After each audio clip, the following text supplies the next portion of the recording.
I cannot deny that, among the many cases that remain unresolved, several point to a lack of pastoral care by the clergy. Since I believe I have already discussed this question, I will not go into details about the many disconcerting answers and examples of behavior that reveal both a complete lack of conformity with the gospel and a wide divergence from ecclesiastical rules. One example that, in my opinion, is fairly representative will be sufficient to illustrate my point. I was granted permission to say that it happened in Bologna, which, at this writing, 1992, is the only major Italian diocese without exorcists. When an exorcist is appointed, Bologna will hold the dubious honor of last place. And this has nothing to do with the fact that I am from the neighboring diocese of Modena. Sonia was 18, and as it often happens these days, she had already traveled widely and experienced all sorts of adventures.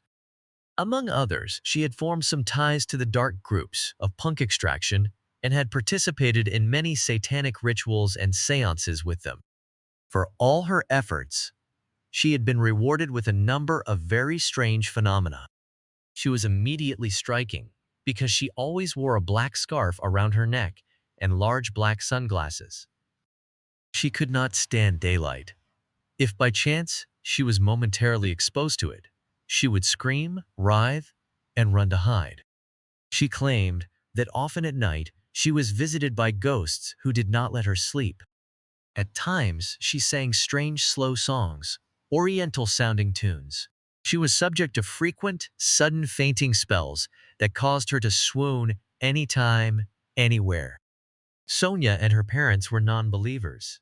They had visited many famous doctors in an effort to find a cure for her, but not one had been able to arrive at a diagnosis. Appeared terrified. She was convinced everyone thought she was crazy. She fell off things frequently. A step, a chair, while stepping down from a bus or out of a car. She always claimed that someone pushed her. Her falls never really caused her serious harm. She would feel an undetermined soreness, but nothing really hurt, not even the parts of her body that bore the brunt of the fall. Once at school, she was literally tossed down the stairs while a terrified friend was looking on. Nothing happened.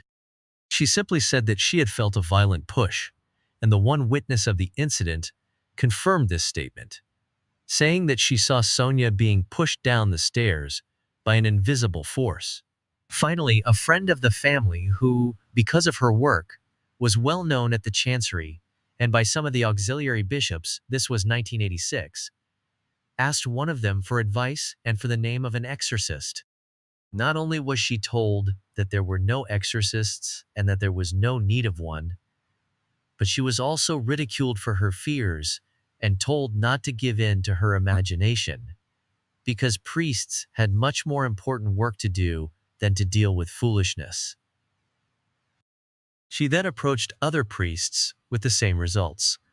To all of them, dealing with this situation seemed contemptible, a worthless effort. At this point, Sonia no longer left her house. She lost a few good friends that she had left, and no one knew how to help her.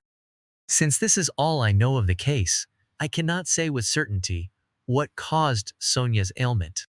However, what little I know clearly provides more than sufficient evidence to warrant the intervention of an exorcist. It is deplorable that one was not contacted. The actions of those ecclesiastics who were consulted were shameful. Unfortunately, I must add that I have documented many, too many, similar experiences, including the names of those who had been approached and their answers. Believers in Christ would certainly have acted otherwise. See MK 1617.